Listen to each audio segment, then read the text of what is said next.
All right, we're live right now, okay, on YouTube. My name is Paul Gurapu. I am the digital marketing immersion trainer at the Digital Marketing Institute. So another YouTube live today. So we have a host, Manny Hanif. Manny is from UK. Manny is also a Facebook expert, runs multiple groups and everything. You know, Manny and I have worked together in the past. Today I would like to invite Manny to our chat on YouTube. Manny, do you want to go ahead and introduce yourself? Yeah, thanks, Paul. Really excited to be here today. So basically, I'm actually from the UK. I'm in near Manchester. I've been doing digital marketing for just over 10 years now. Started off just sort of as a newbie, buying a ton of products and courses, and then sort of experimenting, different traffic methods. In the end, initially what I started with Google Ads, made a lot of money with affiliate marketing, and then lost a lot of money as well. Made a lot of mistakes in that way, but learned a lot. Had a couple of mentors as well. Pretty much after that was the self-taught in, especially with Facebook marketing. So when Facebook became really big in 2009 and 10, that's when it was really taking off. I sort of experimented with different sort of marketing strategies, and then with the ads being rolled out in time, what I was doing is I was sort of following everything when it came to ads, the different trends, the different changes, and then had a lot of e-com stores with Shopify, made a lot of money again, lost a lot of money with bad business decisions made that then, but then in the end just focused on two things, which is providing value to people who need Facebook ads, and solving their problems, because at the end of the day, it's all about results. So in the end, just found my way, and now here I am, just helping people with their Facebook ads. Yeah. Well, hope you're doing well with all the COVID situation in Absolutely, UK. yeah. I mean, it's been a challenge. Yeah, it's been, it's been crazy because I was thinking, like, what if there was an internet lockdown? Like, what would we do? Like, we just go crazy. So Ay. yeah, That would be fun. Internet lockdown. absolutely, People would absolutely. just starve. No online orders. No deliveries. We'll just go back to the Stone Ages, writing notes and books and. But yeah, Yeah. it's been a challenge. But I hope this year will kind of calm down. Just so hopefully with the vaccines that they have in place, I'm just hoping, fingers crossed now. So I'm Yeah, positive. 2021 Yeah, is the year of comeback, right? Right, definitely. Oh hopefully, yes, right? absolutely. All right, so today we also have Vivian. Vivian, do you want to introduce yourself as well? Sure. My name is Vivian, and I am an intern in Aleph Global Scrum team. I am specialized in, well, I'm concentrating and focusing myself on Facebook advertisement a lot. So that's why I got invited here, and I'm very excited to hear about it. Great. Okay. Andre, do you want to go next? Hi, I'm Andre, and I'm as well intern with Olive Global Scrum team. And my specialization, I would say, more of content, but I also want to really learn well advertisement on Facebook and other platforms. Great. All right. So Manny, I think the first challenging question I would say, I think more of the questions would be, to you, I guess, is like, what on earth is going on between Facebook and Apple, like the iOS? Yeah, I've quite been quite simple. hearing a lot, like Yeah. how much of it is true, how much of it is not true. Like, what is going on, Quite simply, what Apple have done and what they are going to do is they're going to be launching an update whereby their users will have an option to track out of ads. So retargeting ads or any ads that they see on the phone, they will basically get a big message on the phone. Would you like to opt out? And the kind of concern is majority of people hate ads. I mean, who doesn't? I don't Yeah. personally because I do it for research, but um, if that happens, which is probably going to happen probably in the next few months, Facebook, what they've done is they've put together a team of businesses, focus groups, and they are condemning this, and they have said that Apple is being very selfish.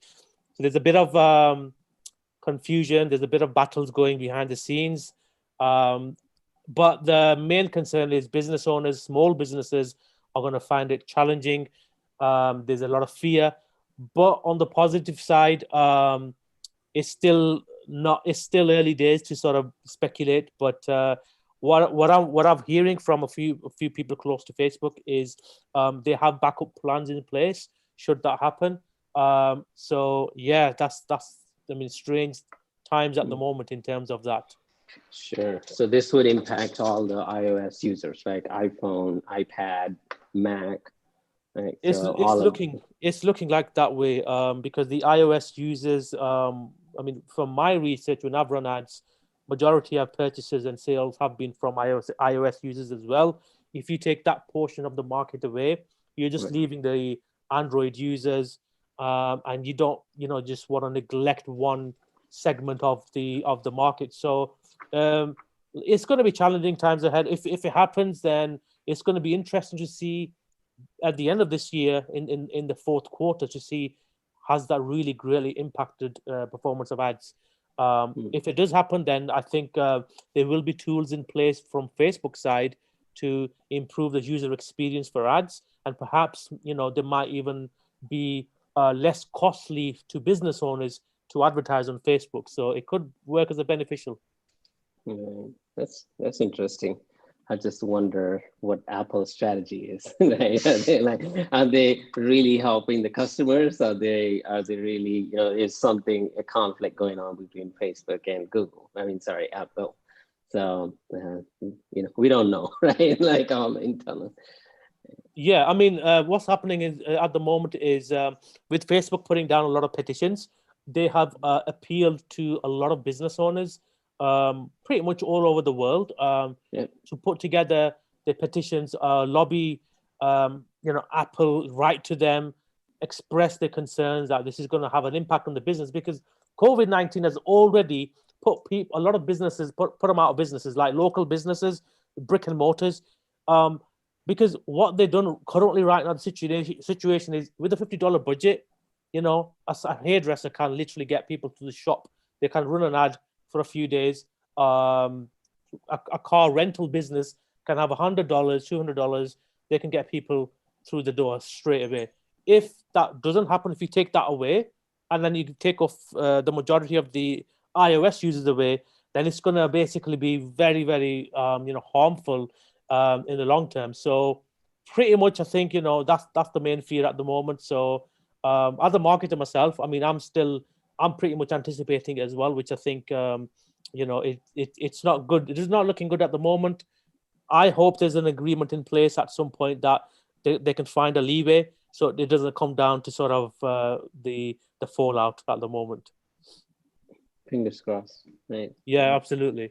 Right. Okay, one more question before I kind of let Andre and Vivians talk. So how was 2020 for you in terms of Facebook, Facebook advertising, small business owners, I'm sure like online business have picked up a lot, right? So there are companies who have gained a lot of business. There are some companies who literally focused on like in-person experience, have lost the customers as well. Like how is it for you?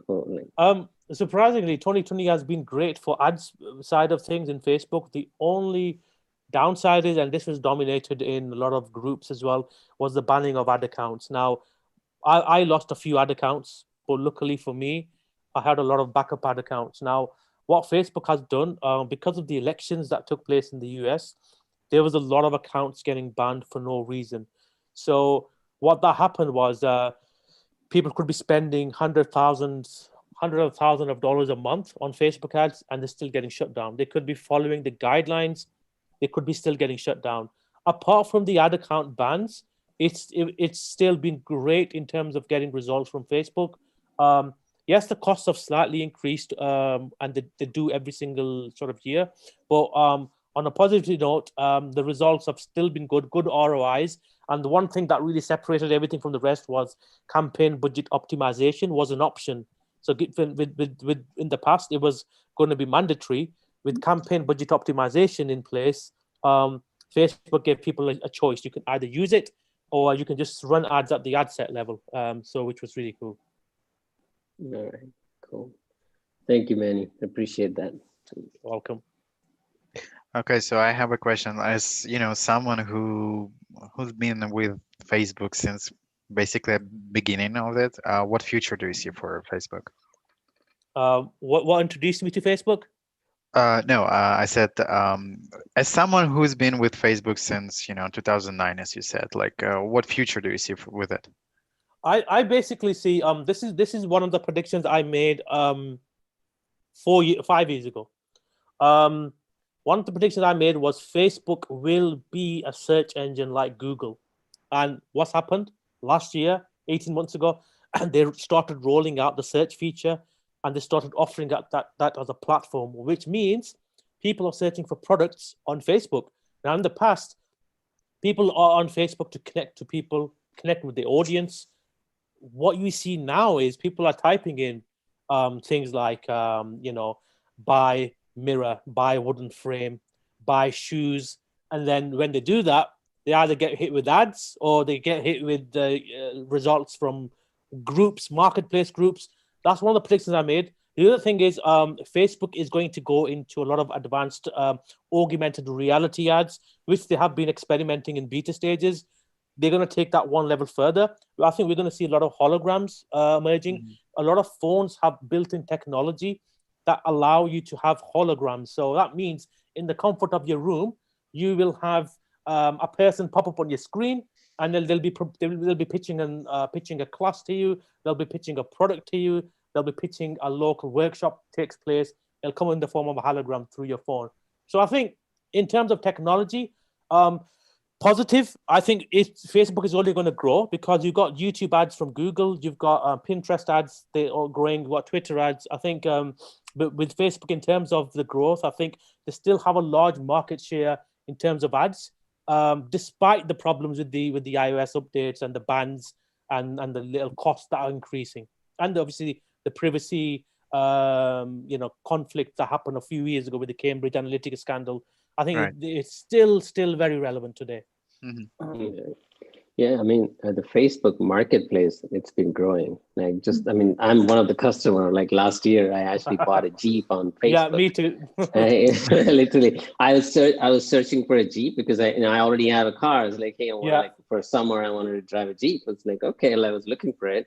And in fact, I found an owner who was like willing to sell. Wonderful. And I met him. I literally met him at the gym, and then bought it. Like, it's like that was great. And from then, I've been using Marketplace, just as a consumer, and it's a great. I think that's one area to watch for sure. Yeah. One of my friends put up during the lockdown this year. He put up a bunch of dumbbells on the Marketplace, and he said within hours he had about 90 requests for the dumbbells. He's like, "What's going on?" And that's how desperate people were to work out, because he had iron dumbbells, and iron dumbbells are so difficult to get hold of. Amazon was sold out, eBay was sold out, and within 90 responses straight away, he's like, okay, I've sold out. It's crazy, all because of a Marketplace.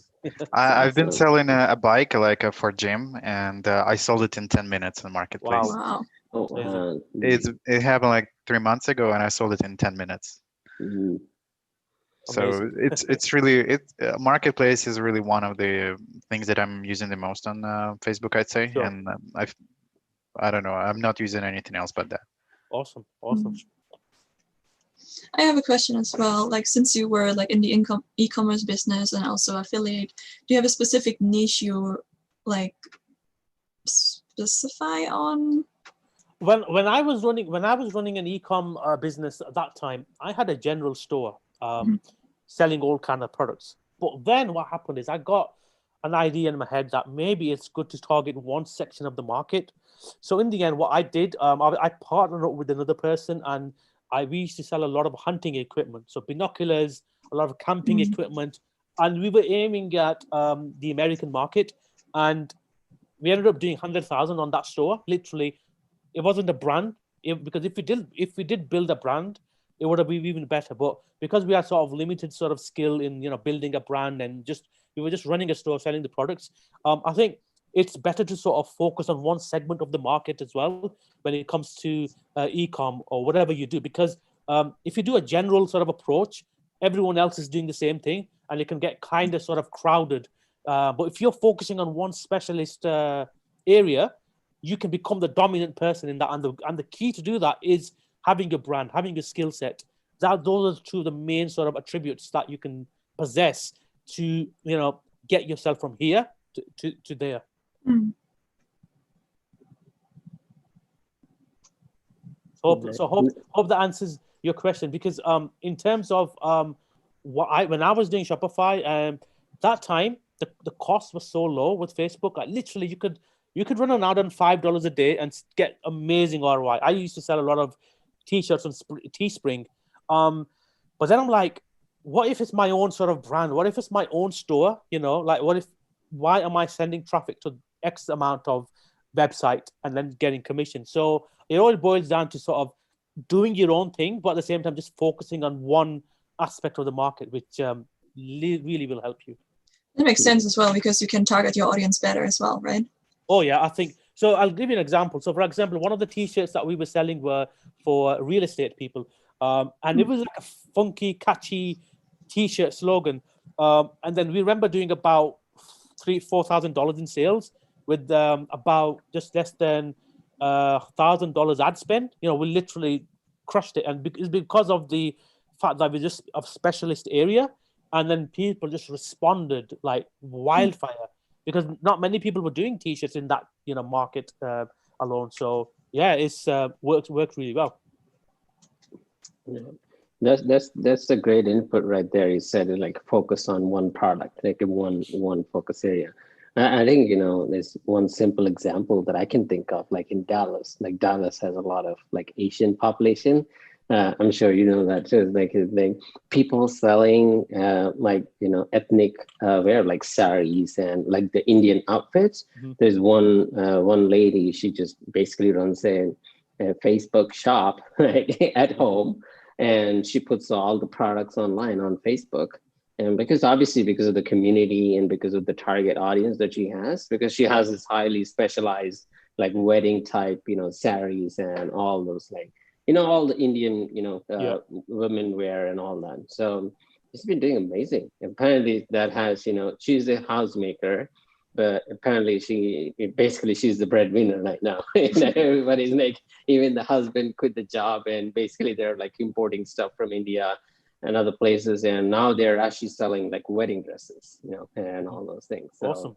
And it's like I could think of many examples, like people selling like food, like Indian food, or like Mexican food, or you name it. To be honest, it's like there are people actually. There's one person actually selling like cakes.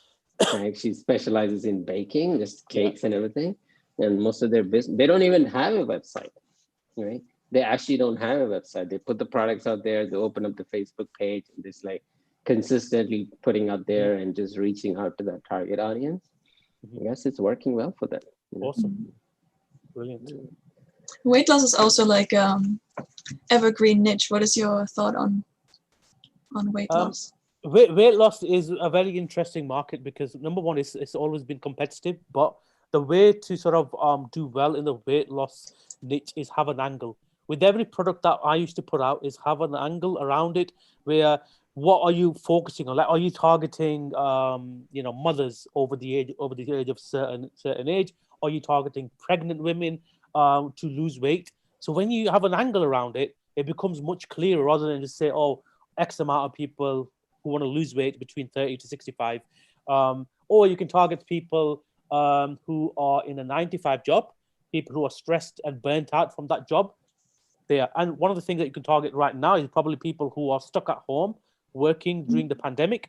You can probably target them how to lose weight, because if they don't have access to a gym, how can they lose weight at home without the aid of a gym? And that way, if you position your angle, it's all about positioning yourself based on trust and authority.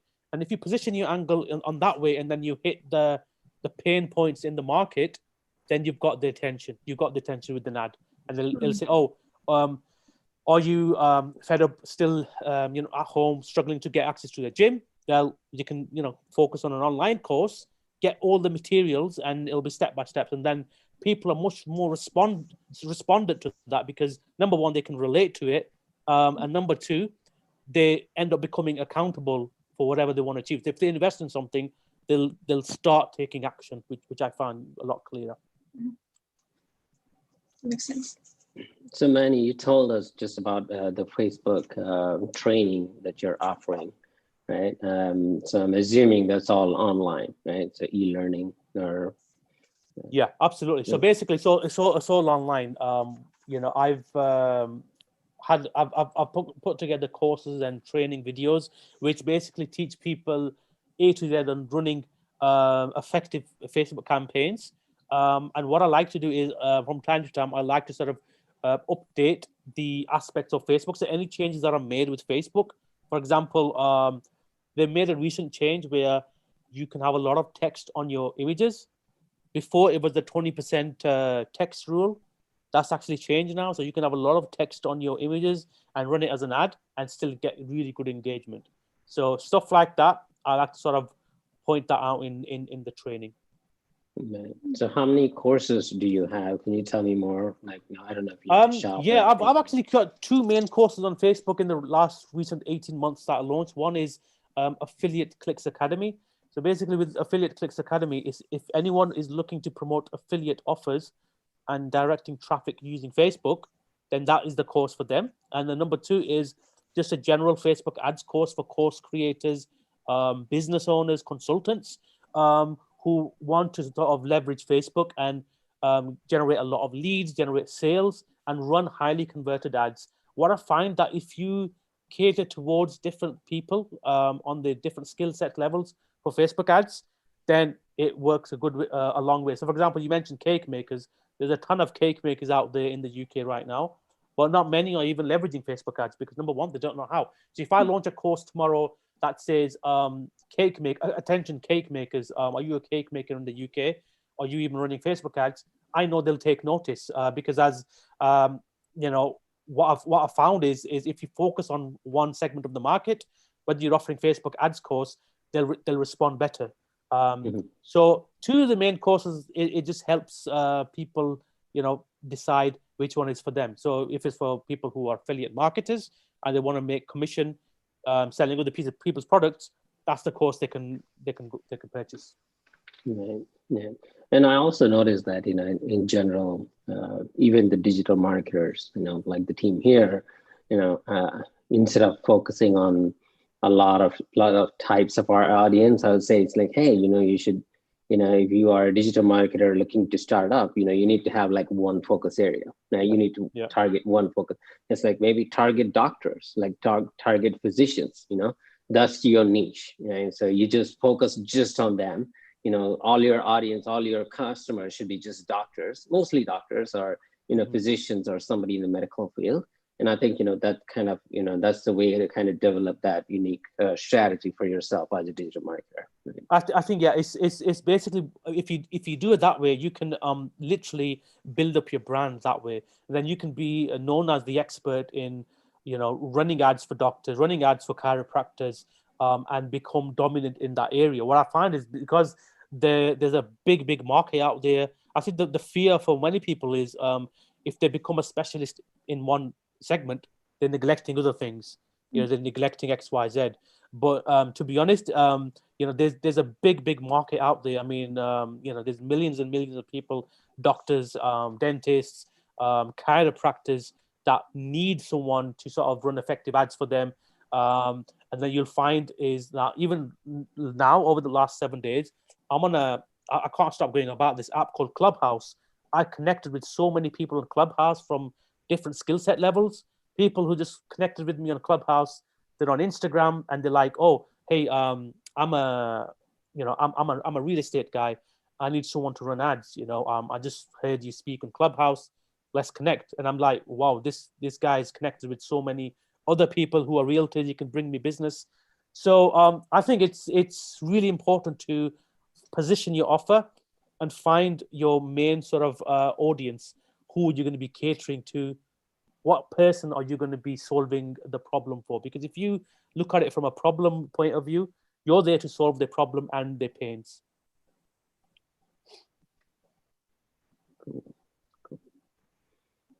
So now a bit different question. So as we know in Facebook, we have like several types of ads that we can put in there. So what type of ad do you think is the most progressive right now and the most, like underrated? I want to say, like, you put in less money for it, but it gives you most result. First of all, I think it matters about your goal. So let's say if your goal is strictly sales, purchases, then obviously the most popular ad is the purchase conversion ad, the conversion ad all day long. Because number one, you're building that Facebook pixel. You are wanting to build up as lots and lots of data. You want to basically utilize the pixel to the extent where you don't have to rely on interests. You can rely on lookalike audiences, 1% right across the 10%. You want to utilize custom audiences, website visitors. So if it's a conversion ad, if it's a lookalike audience, those are the type of sort of audiences to leverage, and the type of ad has to be a conversion ad, because obviously the aim is to purchase. There's no point running an engagement ad just for brand awareness, because you can spend $30-40 running a brand awareness ad, but for what point? You want to focus on two things: simplicity and results. If you focus on those two things, you get much better sort of pool of people, and at the same time you're telling Facebook, this is what I want you to focus on. That's what I'm here for. As long as you've got your audience dialed in, meaning you've got like the results, the interest there, the right people that you're targeting, and then the ad dialed in, then everything else becomes a lot easier. Okay. And in terms of what you said, in terms of untapped, what's really untapped right now in terms of an ad placement is Instagram ads and stories. Not many people are not utilizing Instagram properly, and the story placement, which is still really untapped, but it still gets a lot of good results in terms of conversions. Those are the sort of main sort of placements that are untapped. But virtually, it's always going to be a website conversion ad that optimizes for purchase if you want people to purchase.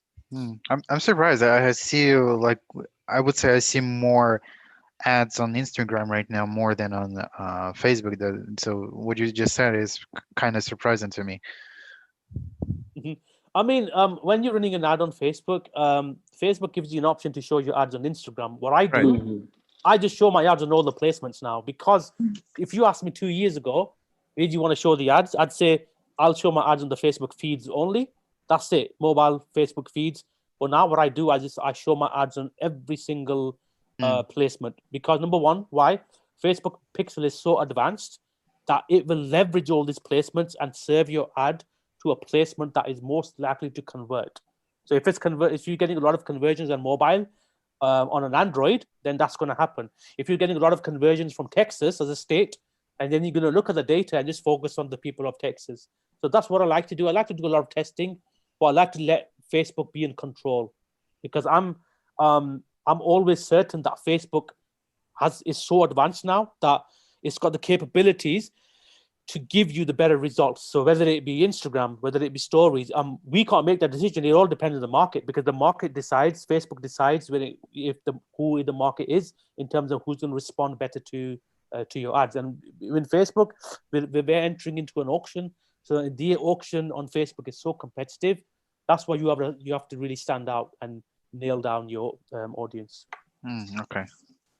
So by saying choosing automatic placements, would you say that broad targeting is the first step when you create ads, or would you still like narrow down like with interests or different? All you need to do first of all is understand that you need to focus on the lowest hanging fruit that is available. So when you're targeting from interest, just go with one big main interest, even though it'll probably be 10 million, 20 million, it doesn't really matter anymore. 3-4 years ago, you would spend hours and hours and hours nailing down your targeting, but that doesn't matter anymore. What matters now is your landing page, your ad, and what you're offering. And then what happens, you just let Facebook choose a relevant audience, choose a relevant interest, 1 or 2 interests, and then Facebook does the heavy lifting. But yes, by all means, intersect let's say if you want to target people who like a certain thing and they like also this, by all means, you can do that. You can still get good results, but it doesn't mean you have to spend hours and hours, making sure, this audience is between this age group. I'll just go with 22 to 65, and then let just Facebook do its thing, from there. So you're basically not really caring about interest. You're not spending lots of time in there at all. No. Initially, I would. If it's a cold audience, I would. And then what you want to do is you want to basically move away from the interest stage at some point. And the way you do this is you want to build up your audiences. That's where the magic happens. The magic happens in lookalike audiences, custom audiences. Then you can intersect different audiences. You can target lookalike audiences from 1%, and then you can probably hit another 2% there. And then you can say, oh, people who watched my video in the last 180 days, people who bought from me in the last 30 days, people who browsed my website. That way, you're basically keeping the audiences fresh. You're basically telling Facebook, okay, these are the relevant audiences, so Facebook knows. And then what happens then is Facebook serves your ad a lot better, and it automatically knows. So when in future you run an ad, it'll get approved quickly, and then it'll start getting results quickly as well, because Facebook understands your audience. It's nailed down. But initially, from the interest stage, just pick the main interests that you think would do well, which is why I focus on single interests. So when I create a campaign, I do interest 1, interest 2, interest 3, interest 4. Then I let Facebook do its thing. The interest that is converting, I focus all my efforts on that one, and then just scale from that one. I see. It's interesting. Yeah. So basically, you keep on optimizing, right? That's the magic word. Optimizing, testing, optimizing, and tweaks. Right. Okay.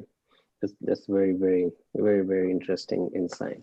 So I saw you talking about Clubhouse, right? So what is this Clubhouse? Basically, it's the concept is nothing new, because when I was starting out online in my sort of younger years, they had Pal Talk, they had other audio website applications. The concept is nothing new, and they've got Discord now, which is another audio app. But the great thing about Clubhouse is it's actually built for people of passion, interest. It's built for marketers. It's built for people in the weight loss niche, people, all kinds of sort of markets. People who like football. What I like about it is the different pool of people from different sort of backgrounds that come into Clubhouse. They offer value and they connect with these people, and then they can sort of have them as a potential client. Initially, it started in April for celebrities only. It's actually still invite only, so you need an iPhone for this, and you need an invite. Luckily, I had an iPhone. I bought my invite for about $30 that time, and then literally took off from there. I've got already nearly 200 followers on there straight away in the less than 2 weeks. And I think the app is going to grow in the later half of this year. So time will tell. But from my sort of early indications, I think everyone needs to be on Clubhouse. It's going to become the audio version of Instagram. My predictions is a big player like Google or Facebook will eventually purchase it, and they'll start showing ads. That's my prediction. Okay. So it's just another app, right? So it's just another app where it kind of groups people with the similar interest. The great thing about this is an audio app. So basically you could be in the gym working out and you could only have your audio. So you don't type in, you can't message people. You can host your own room. You can contribute to discussions. And I mean, I was in one room before. We had about 3,000 people listening. That's 3,000 people listening to you, what you have to say. All you do is put your hand up and then you can contribute. You can ask questions. You can basically give insights of what you do, how your business can serve others. It's just great. I mean, I've never seen an app like this on the level of Clubhouse, because it's so simple and easy to use. And at the same time, you can start a room and virtually within minutes, start attracting people. So if you have a room, Facebook ads secrets, if you have a room, affiliate marketing secrets, you can basically get people in your room. Sometimes you don't have to invite people. They just come to your room by finding your room through the search results and the topics. So this app right now is already worth over 100 million. So I think it's gonna have over 1 million users at some point soon. And yeah, I think it's not just another rap at this stage. It's because Grant Cardone is on it, Tony Robbins, all these big marketers are on it, and they're loving it so far. Okay. So I guess so another question from my side. So folks are like starting out, like Andre, obviously, there's a lot of people, like, Vivian. So folks are just starting out in the digital marketing space. Right? What kind of advice would you give them? Like, where do they start? How do they kick off their own marketing agency? How do you even start? Like, where do we even start? Basically, the one thing that they need to focus on is firstly find a market to serve. Who are they going to target? And it's the point that I was making with Vivian and Andre. The market that you serve, you need to decide if it's one segment of the market, then are you going to be targeting doctors? Are you going to be targeting dentists? Once you find the market, find their pains. So what are the pains of, let's say, chiropractors right now? What are the pains of dentists? Pain of dentists will be they're struggling in the COVID times. They constantly be told to shut down. Sometimes they can open up. They're losing customers. So how are you as a marketing agency going to solve the pain? How are you going to solve the problem? And the one thing to do is, first of all, before anything else, is give value to that market. So that means have content that will serve them, help them, like we're talking right now, which is an informal discussion. Have doctors or dentists jump on board and then talk about marketing, talk how you can serve them, help them. And then you have to have the tools in place. What are you going to offer them? How are you going to offer your services? So Facebook ads, SEO, Google ads. And that way, when you're focusing on one market, you will have an immediate advantage over another agency that is like just another marketing agency. How many people are like, how many people have a marketing agency in this day and age? A lot of people. How many people are serving to one section of the market? Not many. Or not many are catering towards real estate people, doctors, dentists, chiropractors, car hire, limo hire companies. But when you cater towards one section of the market, you can build your brand, and then that's when you can sort of expand into different markets. So let's say you become a dominant player in the dentist market, you might want to focus on someone else, and then someone else, and then you get their testimonials. You build on that. Eventually, you've covered a lot of sections of the market, and that's how you can differentiate and build your agency to success. That's great. Yeah, I actually know quite a few people who have started their agency on their own. It's like, oh, I could do Google AdWords, Facebook, and they like put up a website. There's like everything in it. And then like, there is no focus. It's like, hey, how are you going to get the clients if you don't have a focus? Like, who are you targeting? Oh, Absolutely. We're happy to serve anyone. And then, eventually they're like, they lost interest. And there are also people like who started, who started their own digital marketing agency, and they just shut down in 6 months because they lost interest, because obviously they don't have clients. Right? So it makes sense. And obviously, when you start off on your own, you definitely have to have that right set of audience.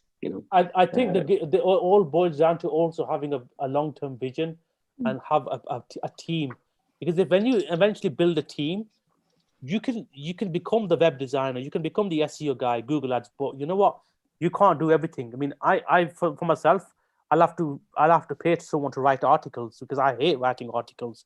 I hate writing content, because I had a client, and he's like, oh, I'll pay you this amount of money if you write content for my blog. I said, look, I'm an ads guy. If you want ads all day, I'll run ads for you. I'll give you feedback, but I think if you leverage people's skill sets and outsource, then you can focus on one area which you're good at, which is running ads or writing content or blog posts. Then I think that will help with the agency. When I started building an agency at one point, I nearly quit as well. I thought, you know what, this is too much work. I took a break, and then I realized what I was doing wrong, because what I was doing is I was trying to do everything at once. I was just trying to do everything, serve to everybody, not just focusing on one section. So now when I just focus on course creators, people like consultants, it makes things a lot easier, to run your agency. Great. That's a great input. Great advice, I would say. Thank you. Yeah. Okay. So, I mean, in terms of obviously how you guys are focusing on, I mean, in terms of like your market, are you like serving a certain state or like Texas, or are you going to be branching out other states as well? Yeah, so for the digital marketing, so we're basically focused on certifying people, right? Okay. So it's, some of our courses are like 3 months courses, and some of our courses are 1 month courses. Like, one thing you said is like, hey, you really like you really dislike writing content, right? Because market is also looking for content people like bloggers who can write articles and catchy text and all that. So for people like that, we kind of focused on like, hey, you're going to be the content marketing master because, this is your strength. It's a skill-based certification as well. So not just, broad digital marketing certification, like whether it be SEO. So we have a SEO marketing master, level 1, level 2. And we also have more like a content side video creator. So we have created a certification as well. Like you said, right? So you can't do all of it. You just have to find that specialization. And the value that we want to bring to the table is basically we want to certify people. It's like people who have, either, kind of help them find that skill and then kind of train them and eventually certify them as, the digital marketers in their space. It's a kind of a track-based certification courses as well. Right? Awesome. Okay. I think one of the things I forgot to also mention is, aside from everything, branding is so powerful now. If you brand yourself successfully in terms of your position, your trust, your authority, you're going to really, really make an impact. Because anyone can become an agency, as you said. Anyone can become a digital marketing agency, but if they don't differentiate themselves, they're going to just be an agency. So I think what I like about what you guys have done with the institute is you've got that brand there now. You've got that certification element into it, and I really feel that the positioning that you have right now for this, it would appeal to a lot of people because in this day and age, a lot of people are just confused. They don't know what area to take. This will help them and give them direction. Yeah. It's exciting. So basically, for us, one of our right now, we have already launched this in Africa, like Nigeria, South Africa, and Ghana. There's been a lot of interest. People are contacting us already in terms of getting certifications and all of that. So we're kind of wanted to take that slow approach, and at the same time, our brand positioning is very important. We just don't want to go everywhere and just say, hey, here you go, just like, yeah, I'll give you a certificate. No, you're not going to get a certificate just like that. You're only going to get a certificate once you actually gain that knowledge, right? Because people who come out of our institute, we want to make sure that folks have actually knowledge. It's like, hey, I've got this certification, and I also have got this knowledge, right? Otherwise, we can't certify individuals. So that's where we stand right now. Hopefully, we will continue to keep that brand and kind of maintain that standard and such. Right? Yeah, definitely. Okay. Brilliant. This is great, Andre. Sorry, Andre and Vivian. Thank you. So Manny, what's new in Facebook these days? Anything new? Any new updates and such? Well, I'm always seeing little things here and there on Facebook. I mean, whether it's to do with ads, they're always giving people advanced options to run the ads. But at the moment, there's not been, the only sort of update is obviously what's going on with Apple and how they are trying to sort of force Apple to change the decision. But other than that, the updates, I mean, what I find is almost everyone has a Facebook group now. And the cool thing about having your own group is like having your own digital asset on there. The reach is still the same on Facebook pages. Nothing has changed. So I would expect if this Apple thing goes ahead, one of the things I mentioned is perhaps Facebook will start giving back the reach on Facebook pages to business owners. So that means if they have like 500 likes on Facebook, then they should be able to serve at least 80% of the audience when they hit an update message. So it'll be interesting times to see. So yeah, that's what I'm always up to date with all the changes anyway. So yeah, Great. still anticipating. Okay, well, before we end this session, I would say, I don't know, Vivian and Andre, do you have like any pressing questions that you want to ask? Yeah, and one question that I was wanted to ask is basically, what do you think about this simplification of Facebook? So I've been working with Facebook like 3 years ago, and it was a lot more, I want to say, complicated. Like the whole business manager page, and for me especially, who someone just started like 2 years ago, I was just not even practicing. I was just playing around, and it was looking to me very scary, very huge, and just scary, I want to say. With this internship, we started to interact with Facebook again. I started to interact with Facebook again, and I noticed that interface, everything, your options got a lot more simple, and I would say automated, as you mentioned before. So do you think this will continue to happen? Like, where will it stop? Like, will it be like super simple in the future? Like you're not gonna have any options basically, or what's your idea on that? I mean, one of the sort of areas that people found very difficult was how to contact Facebook in terms of getting support. It was All right. virtually impossible. I mean, I've myself just tearing my hair out, how to do that. But what they've done over the last few months is they've given people an option to have a live chat. So you can, when I saw the live chat feature, I was like, oh, this is great, have a live chat feature. But then even the live chat feature, it was only available on certain times. I was like, oh no, I missed it. Like, you'd expect to have a live chat, and I'll be honest with you, I think Facebook has some of the worst contact support ever, like on a platform ever. Compared to Google Ads, Google Ads gets back in touch with you within 24 hours, like literally. Right.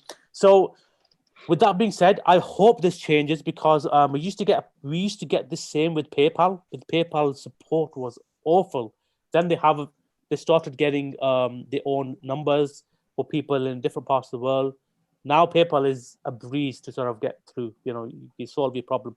But with Facebook, I think it's going to be a challenge, and it's still difficult to sort of see any changes anytime soon. I think even this year, it's still going to be the same. So I'm thinking maybe in a couple of years down the line, it's going to be more easy, simplified to get hold of Facebook in terms of support. But I just think at the moment it's virtually impossible to even, appeal to. It's like fishing for something and then getting a link, how to sort of, it's not really easy to find, to contact them. It's like you have to literally dig deep to get in touch with the right person on Facebook. So it's a good question that you ask. I feel like it's for some countries it's even impossible. We had our challenges in the beginning, like a few months ago. Our accounts were banned, groups. We are unable to post a link to our website. And what happens for me is that from Mexico, from here, I cannot really message them anyhow. Like there is just no option. Like I was looking for like hours, but then Paul came to the game, and he is like, he found a link somehow, and he was messaging me, and when I'm seeing that link, I just cannot message at all. So it's like you Well, need in to other basically. words, I was able to contact the support people, like Facebook support from here in the US, but the same link doesn't work for Mexico. That was interesting. Yeah. All right, so we have two more questions, Manny. I know you spend a lot of time here. So Vivian, do you have any like pressing questions that you want to ask? Sure, I have one more. So you were mentioning as well, like all the shutdowns with ad accounts since the election this year, and also Christmas. So they leave like the e-commerce and more in the forward. So I was just wondering, like, what is your way? Oh, I mean, there are so many options, right, to get more ad accounts, but like a good way of finding good quality users as well, right? What is your way on going with that? So you mean like when you're running ads, when you're Yeah. running ads on Facebook? Basically, the way I see it is at every level, to avoid ad account shutdowns is make sure your business manager is verified. Make sure the two-factor authentication is turned on. That is so important now. Make sure the address is correct. Make sure the email is verified. Little things like that matter. Make sure when you have your landing pages, they're compliant, or the disclaimers matter, the disclaimers work. Everything like that makes a big difference. Also, there's one thing I would do is when you're running an ad on Facebook, make sure you let them know that you're about to run an ad. I want you guys to sort of say, oh, is this ad okay? You know, if it's, I hope it's compliant. Let them know so there's no any problems in the future down the line when they start banning your account. Because let them know, say, look, you know, I'm running an ad account. Hope everything's okay with the ad account. Let me know because I don't want to get banned. That's it. Just warn them in advance. That way you're protecting your ad account and you're protecting your business at the same time, you know, to avoid problems. How do you let them know? Like message them or? Yeah, I mean the support. I just get them through the support or the live chat. Okay. If I can't get them to the live chat, just the support link, and then just contact them in regards to the ads. Usually, what I find is they get through to you very quickly if you are a person who is interested in advertising on Facebook. Meaning, when you have some sort of query about how to get into Facebook advertising. If you have a problem-related question, they usually put you down the pecking order because they hate problem. So it's where they only care about like if you're trying to invest into like ads. Yeah. Absolutely. That's the way to do it with them. It's just play by the game, but just be a bit cleverer than them, you know. Cool. All right. One last question here before we close. Okay. What is one suggestion that you want to give to the small business owners who are watching this? For especially for Facebook, like what is a suggestion that you'd give? Don't basically give up on Facebook ads in terms of a change of strategy. Keep the same strategy. Whatever changes will happen. You know, we can't predict that, but whatever they're doing, if they're getting consistent leads and whatever's happening in the background, don't let that put them off on their journey. Because if they're still running ads the way they've always been doing, then continue with that. And when the time comes, then they can, find a suitable strategy that works. But at the same time, right now, just continue doing what they do, but make sure everything that they're doing is compliant and within the guidelines. That's great, Manny. Thank you. All right, and just so you know, folks, so we will put all the links here. So Manny, so we will also gonna get the your links, your group Facebook links, and all of that in the description. You know, if you're interested to connect it with any one of us, you are welcome to connect. All right. So thank you, Manny. Appreciate your time. You're welcome. Thank you so much. Thank you.